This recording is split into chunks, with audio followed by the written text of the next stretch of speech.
que era prácticamente un capítulo anunciado, uno de los barcos en rada desde mucho tiempo en el puerto de Mar del Plata, se hundió y esto agrava la situación de este complejo espejo de aguas. Para hablar de esto está el titular de la terminal de contenedores 2, Emilio Bustamante en línea. Emilio, buen día, ¿cómo te va? Buenos días, José Luis. Buen día, acá Este, estamos. deberíamos decir que la lamentable crónica de un problema anunciado, ¿no? Sí, la verdad es que uno se ríe por no llorar. Sí, sí, sí, sí, tal cual. Sí, no, y no termina acá, no Ujú. termina acá.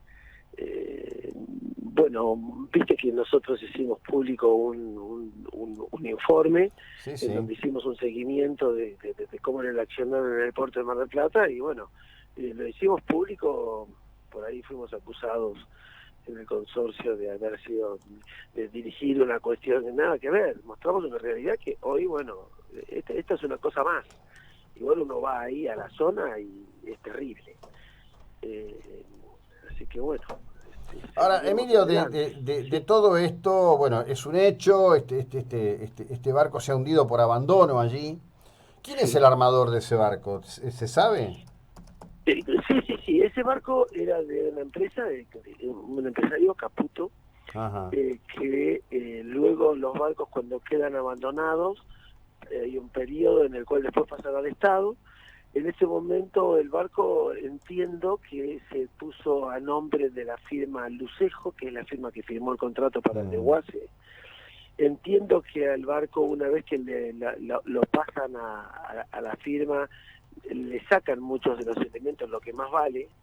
O sea que eso para mí se debería hacer cuando se saca el barco, porque mm, entonces queda como yo no quiero hablar pavadas con este tema, porque pero bueno, me contaban ayer cómo es la cosa, por eso es que se va, digamos, estos hundimientos es algo que es producto de eso, ¿no? De sacarle todos los elementos de valor al barco, y entonces esto va haciendo que quedan los fluidos dando vuelta, bombas que valen se le sacan, y bueno, este pero esta es la realidad del puerto de Mar del Plata, que venimos hablando hace mucho tiempo, y vos, te doy gracias por interesarte en el tema.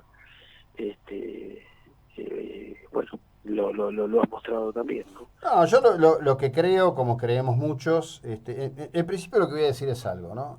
Cuando pasa algo de esto, a ver, puede ser que alguien diga, bueno, yo no voy a polemizar, no voy a contestar. Voy a tomar Sí, las palabras del hijo de Lázaro Báez, de Leandro, ayer en TN.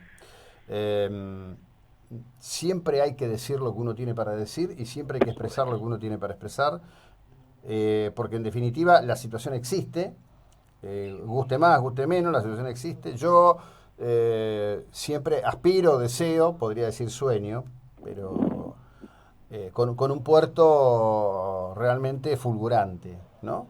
No sí, me canso de sí, repetir que en la década del 30 el puerto de Mar del Plata era llamado el puerto de la velocidad. Mar del Plata es el único puerto atlántico que tiene la República Argentina, el resto son puertos de ría, y nos merecemos una acción vigorosa. También no ignoro que el desarrollo de acciones dentro de la estructura del Estado suele ser muy complejo. sí, Este, disculpa, pero vos tenés otros puertos que sí lo logran. Entonces quiere decir que la estructura de los estados para otros puertos funcionan y para este no. Esa es la cuestión, porque si vos me decís, no le damos, los puertos no están en la agenda indudablemente de la política central. Hay otras prioridades, no ven este tema, la logística no lo ven como algo de que el comercio exterior, bla, bla, bla, lo ven como una cosa secundaria. Ese es un tema. Pero le queda a las regiones desarrollar la cuestión. Y vos ves, por ejemplo, en Bahía Blanca, ¿no es cierto? ¿Cómo han hecho, como vos muy bien decís, un puerto en el cual tenés que navegar 95 kilómetros una ría para llegar a entrar al puerto? ujú.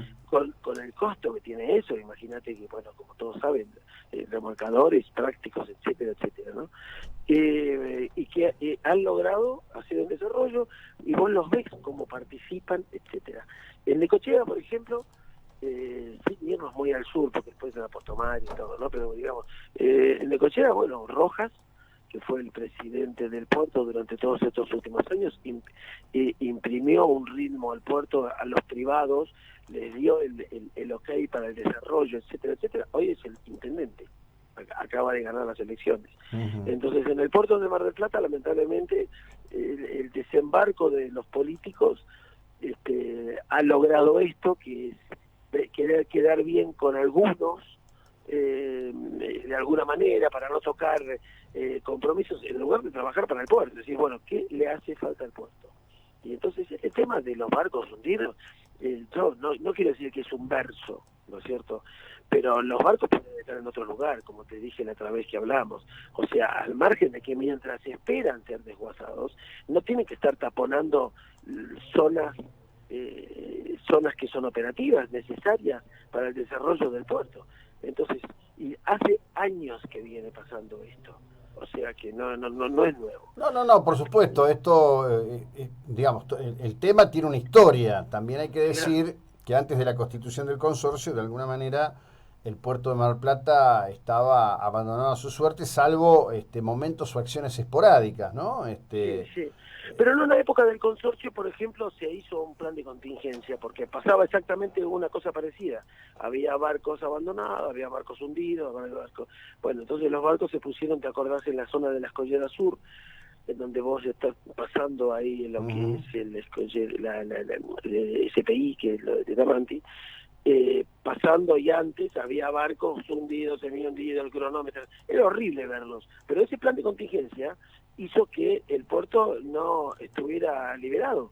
Entonces, bueno, en aquella época no estábamos con el tema de los contenedores, era una época que se lo liberaba porque así se operaba mejor la descarga de pescado. Encima nosotros nos agregamos luego con esta actividad que es la del futuro de los puertos, y entonces más lugar necesitamos, pero con mayor digamos, más todavía se necesitaría liberar las zonas.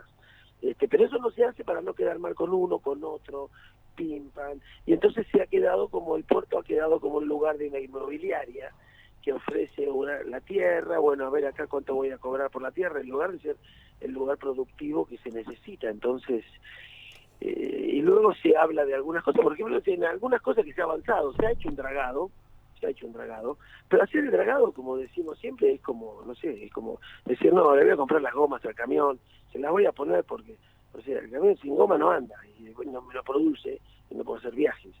Y el dragado, el arreglo de los muelles y todo eso es parte de la inversión que tiene que hacer el dueño, que es el Estado, son las provincias.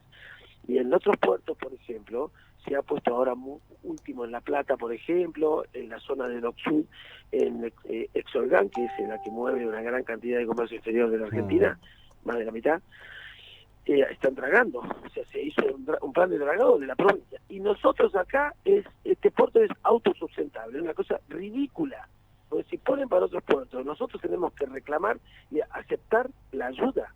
Y la plata, si tenés, gastarla en otras cosas. Decir, bueno, vamos a invertir esto, el otro, acomodamos.